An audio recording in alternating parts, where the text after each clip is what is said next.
আব্দুল কাদের জিলানী রওনা দিয়েছেন। চোখের সামনে ডাকাতি চলতেছে, যার কাছে যা কিছু পায় সবকিছু নিয়ে চলে যাচ্ছে ডাকাতরা। এবার তাল পড়ে গেছে, আব্দুল কাদেরের তালে পড়ে গেছে। সবাই তাকে জিজ্ঞাসা করছে, এই ছেলে তোমার কাছে কি আছে? পকেটের মধ্যে যা কিছু ছিল, ব্যাগে যা কিছু ছিল, সব কিছু তাদের সামনে ওপেন করে দিয়েছে কিচ্ছু বলার আগে। ডাকাতরা বলছে, তুমি ছোট মানুষ, যা চাইলাম সব বের করে দিলে। সহজে এরকম করে কেউ বের করে দেয় না, বহু চাপ দিয়ে বের করে নিতে হয়। মিথ্যা কথা বলে, কিন্তু সত্য কথা তুমি যা বলেছো তুমি তাই সবকিছু বের করে দিলে, কারণটা কি? আব্দুল কাদের বলছে, আমার নাসিহা হলো মৃত্যুর দিন পর্যন্ত আমার মুখ থেকে যখন যেন একটা মিথ্যা কথা যেন কখনো না বের হয়। শিক্ষা কি শুধু স্কুলে না বাড়িতেও আছে? শিক্ষা কি শুধু স্কুলে না মাদ্রাসায় না বাড়িতেও আছে? বাড়িতেও আছে। এক রাজা তার মেয়েকে বিয়ে দিয়েছে উচ্চ শিক্ষিত দেখে, অনেক শিক্ষিত একটা ছেলে তাকে দেখে বিয়ে দিছে।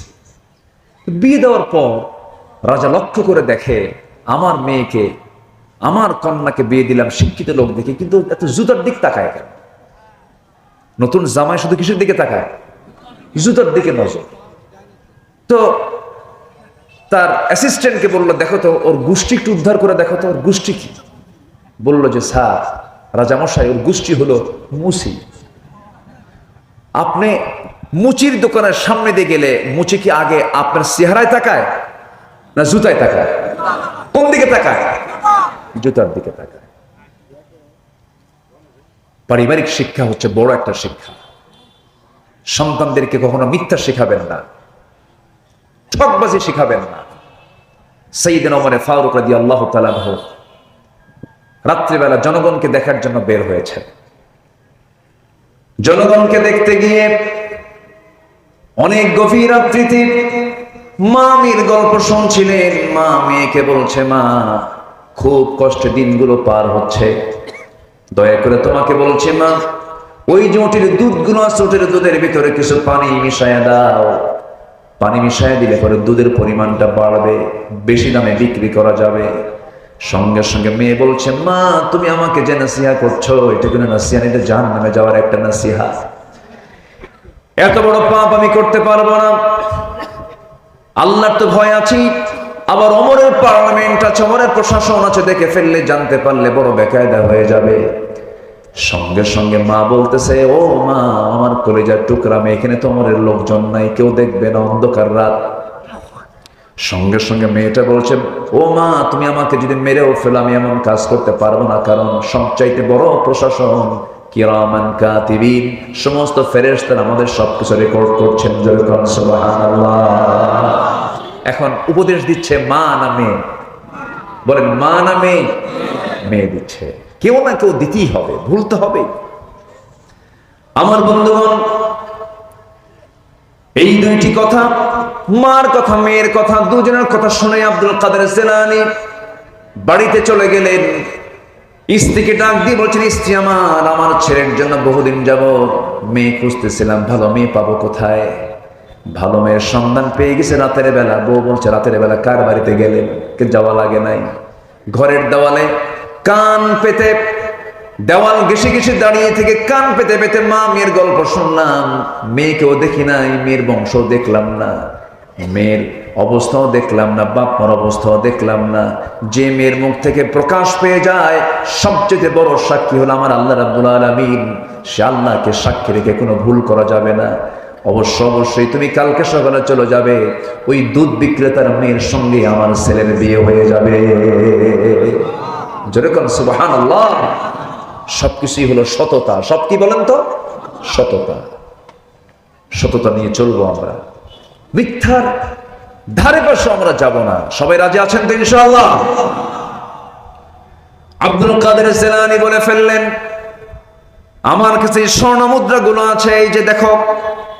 ডাকাত ছোট্ট বাচ্চার চেহারার দিকে তাকায় বলতেছে, সন্তান রে, আমার বাড়িতে সন্তান আছে রে, আমার পরিবারও ছেলে মেয়ে আছে, তোর উত্তম কথা, তোর উত্তম আচরণ, তোর মার নাসিহা আমাদের দিলের মধ্যে পরিবর্তন আনতে বাধ্য করলো। ডাকাতির পথ ছেড়ে দিলাম, তোর পথ আমরা ধরলাম। জোরে বলুন সুবহানাল্লাহ।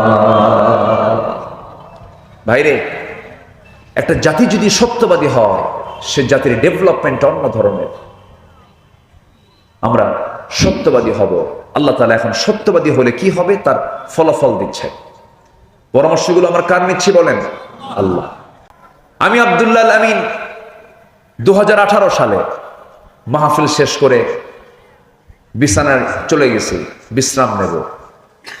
হঠাৎ করে পুলিশ অ্যাটাক করে আমাকে ধরে নিয়ে চলে গেল। ওসি মহোদয় আমার দিকে আর তাকাতে পারছেন না, লজ্জায় তাকায় না, মাথা নিচু করে আছে। বললাম, আপনি আমার ধরে নিয়ে আসলেন কেন? হুজুর মাফ করে দেন।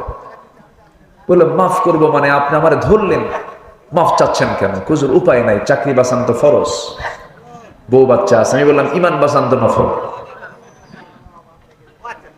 আমারে ধরে নিয়ে বলল, হুজুর আপনি একটু চলে যান, সামনে নির্বাচন, একটু জেলখানে কয়েকদিন থাকেন, নির্বাচন হলেই আপনি বের হয়ে আসবেন। দেখছেন কথার সাইজ গুলো দেখেন। এরপরে আরো কিছু মামলা ঢুকায় দিয়া আমার জেল হাজতে পাঠায় দিল। দোষ তো কিছুই করি নাই, আমি জানিও না আমার দোষটা কি, আমি আজ পর্যন্ত জানি না আমার দোষটা কি। আমাকে ধরে নিয়ে চলে গেল, জেলখানায় ঢুকায় দিল।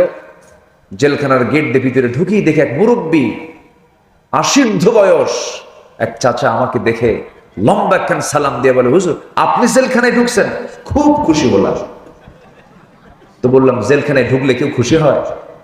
চাচা বলে, হুজুর কতদিন মাহফিলে শুনেছি আপনার ওয়াজ, দূর থেকে দেখি শুনি, এত চেষ্টা করছে আপনার সঙ্গে মোসাফা করবো, একটু কথা বলবো, পারি নাই। আল্লাহ কি সুন্দর মিলাই দিয়েছে, সামনে ধরা পড়ছেন, দোয়া করি জেলখানায় থাকে। আমি চাচাকে বললাম, চাচা আপনার জেলখানে আসার হিস্টোরি কি, কারণ কি, কি চুরি করে আসছেন? কে বাবা, বিস্ফোরক মামলা দিছে। আমারে বলে, হুজুর একটু বলেন তো বিস্ফোরক খায় না কি করে? সে জানেও না বিস্ফোরক শব্দটার ব্যাখ্যা কি। এই হলো 16 বছরের অবর্ণনীয় অমানবিক নির্যাতন নিপীড়নের চিত্র। আমরা সুন্দর একটি পরিবর্তন পেয়েছি, একটা পরিবর্তন, একটা আলাদা একটা পথ এসেছে। এখন সামনের দিনকে আমরা আলোকিত করতে চাই। পৃথিবীর তৈরি করা লোকের কোনো তন্ত্র মন্ত্রের আলো দিয়ে নয়, আমরা আল্লাহর পাঠানো নাজিল করা কিতাব কোরআনের আলোতে, আমরা কোরআনের আলোকে আমরা সমাজকে, রাষ্ট্রকে আমরা আলোকিত করতে চাই। তাহলেই বিজয় দিবেন, তাহলেই সমাজ আমরা শান্তি পাবো, আখিরাতে আমরা নাজাত পাবো। জোরে বলি ইনশাআল্লাহ। তাহলে যারা মিথ্যা কথা বলে তাদের সঙ্গে আমাদের কোনো সম্পর্ক থাকতে পারে? আমাদের সম্পর্ক থাকবে হলো মিথ্যাবাদীর সাথে না সত্যবাদীর সাথে? ওকুনু মা'আস সাদিকিন, তোমরা সত্যবাদীদের সাথী হয়ে যাও, মিথ্যার সঙ্গে তোমরা সম্পর্ক রেখো না।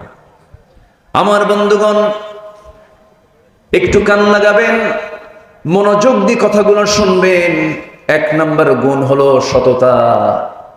এই সততা যদি আপনার মধ্যে থেকে যায়, আপনার সন্তানগুলো ভালো হবে, আপনার পরিবার ভালো হবে, আপনার সমাজ ভালো হয়ে যাবে, রাষ্ট্র ভালো হয়ে যাবে। এই জাতিকে ভালো করার জন্য, এই জাতির জন্য 1 নম্বরে যে চারিত্রিক গুণ তৈরি করা দরকার, তার নাম হলো সততা, সত্যবাদিতা। মিথ্যা কথা বলা যাবে না। আমি একটা প্রশ্ন করবো আপনাকে, বলুন তো, এই পৃথিবীতে একজন মানুষ যার জীবনে কৌতুক করে একটা মিথ্যা কথা তার মুখ থেকে কোনোদিন বের হয় নাই, তার নামটা কি বলুন? মুহাম্মদুর রাসূলুল্লাহ সাল্লাল্লাহু আলাইহি সাল্লাম। কোনোদিন একটা মিথ্যা কথা তার মুখ থেকে ফসকেও বের হয় নাই। কি সতর্ক নিয়ে তিনি কথা বলেছেন, কি সজাগ থেকেছেন কথা বলতে নিয়ে। কৌতুক করে একটা মিথ্যা কথা তার মুখ থেকে বের হলো না। কোনোদিন আওয়াজ দিয়ে কোনোদিন হাসি দেন নাই, হেসেছেন, তার মুখটা হাস্যোজ্জ্বল ছিল, কিন্তু আওয়াজ দিয়ে কখনো হাসেন নাই। পেটে ক্ষুধা ছিল তার, কিন্তু কোনোদিন পেটে ক্ষুধার কোনো সিমটম মুখে তিনি প্রকাশ করেন নাই। ক্ষুধার্ত অবস্থা তিনি ছিলেন, কিন্তু মুখে দেখে তার টের পাওয়া যেত না। মাসের পর মাস চলে যেত, বাড়ির চুলাতে আগুন জ্বলতো না, কিন্তু আমার নবীজি কখনো একটা বারের জন্য কখনো মনক্ষুণ্ণ হতেন না। রাতের বেলায় সে বলতেন, আয়েশা দেখো তো কোনো খাবার আছে নাকি। নিজ হাতে গনিমতের মালগুলো বন্টন করেছেন, শূন্য হাতে ফিরেছেন বাড়িতে। শুধু সামান্য কিছু পানি পান করে রোজার নিয়ত করে পরের দিন রোজার নিয়ত করেছেন। এত কষ্ট করেছেন কিন্তু প্রকাশ করতে দেন নাই তিনি কষ্টের মধ্যে আছেন। আমার বন্ধুগণ, আমার নবীজির সবচেয়ে বড় গুণ হলো সততা। কাফেররাও তাকে পছন্দ করত, মুশরিকরাও তাকে পছন্দ করত। মুহাম্মদ যে যেটাই বলুক না কেন, মুহাম্মদ সত্যবাদী। আল আমিন এই খেতাবটা দিয়েছিল কুরাইশরা, আর সাদেক এই খেতাবটা দিয়েছিল কুরাইশরা। এবং কুরাইশরা ওই সমস্ত কাট্টা কাটা কাফেররা নবুয়তের আগে আমার নবীর হাতকে ব্যাংক মনে করে অনেক সোনা দানার সম্পদ তার হাতে গচ্ছিত রাখত। যেরকম সুবহানাল্লাহ। আমরা সেই নবীর উম্মত হয়ে আমরা কি মিথ্যা কথাগুলো বলি। আমরা উঠতে বসতে মিথ্যা কথা বলি। ভাই এই কাপড়টার দাম কত, এই গেঞ্জিটা কি দেওয়া যাবে, কত দাম, এত দাম, এত দেব। ভাই কেনাই নাই, আছে কি? আসতে পারে, আছে আছে, এগুলো বলার লোক আছে? শুধু মিথ্যা কথা বলে। মিথ্যা দিয়ে আজকে সমাজ, ব্যবসা, প্রতিষ্ঠান সবগুলো আজকে মিথ্যার সাগরে হাবুডুবু খেতেছে। বরকত পাবেন কেমনে? একজন বড় পীরের নাম এখন মনে হয়ে গেল, যিনি আসল পীরদের পীর ছিলেন, বড় আল্লাহওয়ালা ছিলেন। জিলান শহরে তার বাড়ি ছিল। আব্দুল কাদির জিলানী রাহিমাহুল্লাহ বড় আল্লাহওয়ালা ছিলেন। এই বড় আল্লাহওয়ালা যখন ছোট ছিলেন, পারিবারিক শিক্ষা ছিল তার মা সন্তানকে ডাক দিয়ে বলে, বাজান একটা কথা বলি। কি কথা? আজকে তোমাকে আমি একটা নসিহা করব। শিক্ষার উদ্দেশ্যে বাড়ি থেকে বের হচ্ছ, বাড়ি থেকে বের হয়ে চলে যাচ্ছ, দোয়া করি বড় শিক্ষাবিদ হও, বড় আলেম হয়ে যাও বাবা, আমি তোমার জন্য দোয়া করি। কিন্তু আমি তোমার মা হয়ে তোমাকে একটা নসিহা করছি, একটা উপদেশ দিতেছি। মরার সময় পর্যন্ত কোনোদিন জিহ্বা থেকে একটা মিথ্যা কথা কখনো বলবা না, জিহ্বাকে নাপাক করবা না। যাও বাবা। ছোট্ট ছেলে আব্দুল কাদের জিলানী ঘর থেকে বের হয়ে গেছেন শিক্ষা অর্জন করার জন্য। মাঝ পথে ডাকাতি শুরু হয়ে গেছে। আমার দেশে বুঝি ডাকাতি নাই? আসতে বলবেন, আছে না নাই? আছে না নাই? আচ্ছা, ওই যে দুজন ভাই উঠলো, ব্যাপারটা কি? ওই যে দেখেন তো, ধরেন তো, একটু তদন্ত করেন তো। উঠলো কেন? বসেন না। রাগ করতেছেন আপনারা? রাগ করতেছেন? আমি কাউকে উঠতে দেব না ভাই। আমার একটা স্বভাব কি জানেন? আমার সামনে থেকে কেউ উঠতে নিলে আমার আলোচনা হেরে যায়। তো আপনার কারণে যদি মাহফিল যদি বন্ধ হয়ে যায় অথবা আমার আলোচনা যদি হেরে যায়, আপনি কত বড় আসামি এটি ভাবতেছেন কি আপনি? ঠিক না। আমি একটু কড়া শব্দই প্রয়োগ করে বললাম, মেহেরবানি করে কেউ আমরা উঠবো না, আর একজন লোক ওঠার চিন্তা করবো না। আল্লাহ কবুল করুন। জোরে বলি আমিন। আমি তো আপনাদের মতো করে কথা বলতে পারি না। যশোরের ভাষা, খুলনার ভাষা, খুলনা অবশ্য একটু চেঞ্জ, কুষ্টিয়ার ভাষা, চুয়াডাঙ্গা মেহেরপুরের ভাষা হলো ইন্টারন্যাশনাল মানসম্মত, একদম আন্তর্জাতিক মানসম্মত। আপনাদের মতো শুদ্ধ বাংলা ভাষায় কথা বলার মতো কোনো বাপের বেটা পৃথিবীতে দ্বিতীয়টা নাই। কেউ তো আলহামদুলিল্লাহ কইলেন না। জোরে বলেন না ভাই আলহামদুলিল্লাহ। তবে নোয়াখালীর ভাষাটা আরো সুন্দর, সহিহ নাকি? অনেক সুন্দর ভাষা আপনারা কথা বলে। সেই সুন্দর কথা বলার জাদুঘরদের সামনে আমি ভাঙ্গাচোরা মানুষ কথা বলছে। আমার কথা কি পছন্দ হচ্ছে ভাই? পছন্দ হচ্ছে তো? আব্দুল কাদের জিলানী রওনা দিয়েছেন। চোখের সামনে ডাকাতি চলতেছে, যার কাছে যা কিছু পায় সবকিছু নিয়ে চলে যাচ্ছে ডাকাতরা। এবার তাল পড়ে গেছে, আব্দুল কাদেরের তালে পড়ে গেছে। সবাই তাকে জিজ্ঞাসা করছে, এই ছেলে তোমার কাছে কি আছে?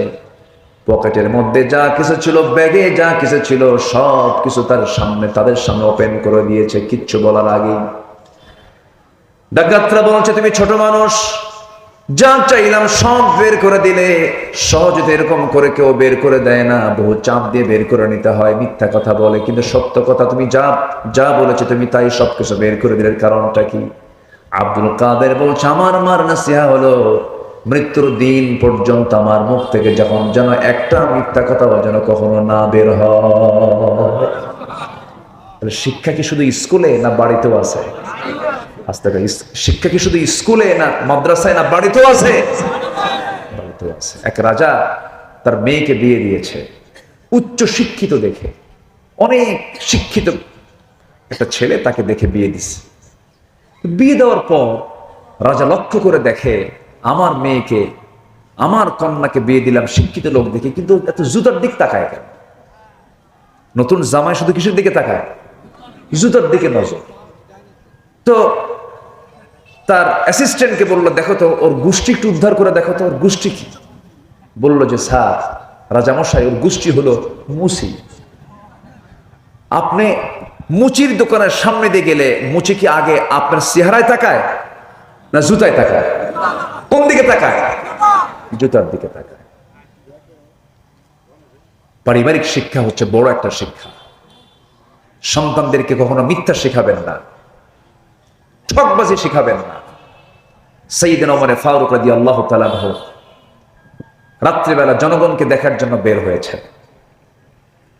জনগণকে দেখতে গিয়ে অনেক গভীর রাত্রিতে মামির গল্প শুনছিলেন। মা মেয়েকে বলছে, মা খুব কষ্টে দিনগুলো পার হচ্ছে, দয়া করে তোমাকে বলছি মা, ওই যে ওটির দুধগুলো আছে, ওটির দুধের ভিতরে কিছু পানি মিশায়া দাও। পানি মিশায়া দিলে পরে দুধের পরিমাণটা বাড়বে, বেশি দামে বিক্রি করা যাবে। সঙ্গে সঙ্গে মেয়ে বলছে, মা তুমি আমাকে যে নাসিহা করছো, এটা কোনো নাসিহা নেই, এটা জাহান্নামে যাওয়ার একটা নাসিহা। এত বড় পাপ আমি করতে পারবো না, আল্লাহর তো ভয় আছি, আবার ওমরের পার্লামেন্ট আছে, ওমরের প্রশাসন আছে, দেখে ফেললে, জানতে পারলে বড় বেকায়দা হয়ে যাবে। সঙ্গে সঙ্গে মা বলতেছে, ও মা, আমার কলিজার টুকরা মেয়ে, এখানে তো ওমরের লোকজন নাই, কেউ দেখবে না, অন্ধকার রাত। সঙ্গে সঙ্গে মেয়েটা বলছে, ও মা, তুমি আমাকে যদি মেরেও ফেলো, আমি এমন কাজ করতে পারবো না, কারণ সবচাইতে বড় প্রশাসন কিরামান কাতিবিন, সমস্ত ফেরেশতারা আমাদের সবকিছু রেকর্ড করছেন। সুবহানাল্লাহ। এখন উপদেশ দিচ্ছে মা না মেয়ে? বলেন মা না মেয়ে? মেয়ে দিচ্ছে। কেউ না কেউ দিতেই হবে, ভুলতে হবে। আমার বন্ধুগণ, এই দুইটি কথা, মার কথা মেয়ের কথা, দুজনের কথা শুনে আব্দুল কাদের জিলানী বাড়িতে চলে গেলেন। স্ত্রীকে ডাক দিয়ে বলছেন, স্ত্রী আমার, আমার ছেলের জন্য বহুদিন যাবত মেয়ে খুঁজতেছিলাম, ভালো মেয়ে পাবো কোথায়? ভালো মেয়ের সন্ধান পেয়ে গেছে রাতের বেলা। বউ বলছে, রাতের বেলা কার বাড়িতে গেলেন? কে যাওয়া লাগে নাই। ঘরের দেওয়ালে কান পেতে, দেওয়াল ঘেসে ঘেসে দাঁড়িয়ে থেকে কান পেতে পেতে মা মেয়ের গল্প শুনলাম। মেয়েকেও দেখি নাই, মেয়ের বংশ দেখলাম না, মেয়ের অবস্থাও দেখলাম না, বাপ মার অবস্থাও দেখলাম না। যে মেয়ের মুখ থেকে প্রকাশ পেয়ে যায়, সবচেয়ে বড় সাক্ষী হলো আমার আল্লাহ রাব্বুল আলামিন। সে আল্লাহকে সাক্ষী রেখে কোনো ভুল করা যাবে না। অবশ্যই তুমি কালকে সকালে চলে যাবে, ওই দুধ বিক্রেতার মেয়ের সঙ্গে আমার ছেলের বিয়ে হয়ে যাবে। যেরকম সুবহানাল্লাহ। সবকিছুই হলো সততা। সব কি বলেন তো? সততা। সততা নিয়ে চলবো আমরা, মিথ্যার ধারে পাশে আমরা যাব না। সবাই রাজি আছেন তো ইনশাআল্লাহ? আব্দুল কাদের জিলানী বলে ফেললেন, আমার কাছে স্বর্ণ মুদ্রাগুলো আছে, এই যে দেখো। ডাকাত ছোট্ট বাচ্চার চেহারার দিকে তাকায় বলতেছে, সন্তান রে, আমার বাড়ি তোর সন্তান আছে রে, আমার পরিবারও ছেলে মেয়ে আছে। তোর উত্তম কথা, তোর উত্তম আচরণ, তোর মার নাসিহা আমাদের দিলের মধ্যে পরিবর্তন আনতে বাধ্য করলো। ডাকাতির পথ ছেড়ে দিলাম, তোর পথ আমরা ধরলাম। যেরকম সুবহানাল্লাহ।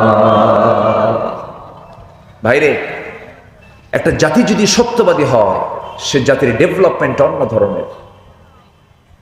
আমরা সত্যবাদী হব। আল্লাহ তাআলা এখন সত্যবাদী হলে কি হবে তার ফলাফল দিচ্ছে। পরামর্শগুলো আমরা কার নিচ্ছি বলেন? আল্লাহ। আল্লাহ রাব্বুল আলামিন সূরাতুল আহজাবের পরের আয়াতে বলছেন, আয়াত যদিও শেষ কিন্তু কথা শেষ হয় নাই। সাদিদাইন ইউসলিহ লাকুম, যারা আলেম ওলামা আছেন, আল্লাহ রাব্বুল আলামিন বলেন, ওয়াকুলু কাওলান সাদিদান ইউসলিহ লাকুম আ'মালাকুম ওয়া ইয়াগফির লাকুম যুনুবাকুম ওয়া মান ইউতি'ইল্লাহা ওয়া রাসূলাহু ফাকাদ ফাযা ফাওজান আযীমা। জোরে বলুন আল্লাহু আকবার। সততা নিয়ে যদি চলতে পারো, সততা নিয়ে যদি তোমার জীবনটাকে সাজাতে পারো, তাহলে আমি আল্লাহ রাব্বুল আলামিন তোমার জীবনে যত আমল তুমি করেছো, সে আমলের মধ্যে যদি কোনো ভুল হয়ে থাকে, সমস্ত ভুলগুলোকে আমি সংশোধন করে তোমার তামাম জিন্দেগীর সমস্ত গুনাহগুলো আমি আল্লাহ রাব্বুল আলামিন মাফ করে দেব। তাহলে গুণের কথাও আল্লাহ বললেন, আবার ওই গুণ অর্জন করলে কি বান্দাকে আল্লাহ পুরস্কার দিবেন তার কথাও সঙ্গে সঙ্গে কে জানায় দিলেন? আল্লাহ জানায় দিলেন। তাহলে গুনাহ মাফ হয়ে যাবে কোন কাজ করলে? বলেন বলেন বলেন, সত্য কথা বললে। কোন কাজ করলে পরে আল্লাহ রাব্বুল আলামিন আমাদের ভুল আমলগুলো ঠিক করে দিবেন? বলেন কোন কাজ করলে পরে? বলেন, সত্য কথা বললে পরে। তাহলে এক নাম্বার পয়েন্ট আমরা মোটামুটি হজম করে ফেললাম, সেটা হলো জীবনে এই জিহ্বা দিয়ে কখনো একটাবারের জন্য আমরা মিথ্যা কথা বলবো না। কেউ ইনশাল্লাহ বলেননি কিন্তু? আরো জোরে, আরো জোরে, আরো জোরে। এক সাহাবী নবীর কাছে এসে বলছেন, ইয়া রাসূলুল্লাহ, আমাকে একটা আমল দেন। রাসূল বলেন, মিথ্যা কথা বলবা না, যাও। তাহলে ওয়াস রাসূল কয়টা করেছেন বলেন তো? বলেন কয়টা? এক সাহাবী এসে বলছেন, হুজুর আপনি আমাকে একটা আমল, আমাকে কিছু আমল দেন, আমাকে কিছু নসিহত করুন। রাসূল বলেন, তুমি একটা আমল করবা, কি? মিথ্যা কথা বলবা না, যাও। ওয়াজ শেষ। মানুষ ভালো হওয়ার জন্য 2 ঘন্টা ওয়াজ লাগে? 2 ঘন্টা ওয়াজ লাগে না। এই যে একটা পয়েন্ট বললাম, এটা শুধু যদি আপনি ফলো করেন, আল্লাহর কসম, যে জিহ্বায় মিথ্যা নাই, ওই জিহ্বা জাহান্নামে যাবে না, যাবে না, যাবে না, যাবে না জাহান্নামে। ওই জিহ্বাকে আল্লাহ জাহান্নামে ফেলবেন না, কখনোই না। আমার আপনার দোয়া 100% কবুল হবে যখন আপনার জিহ্বা গড়ে উঠবে সত্য কথা দিয়া। আপনি যা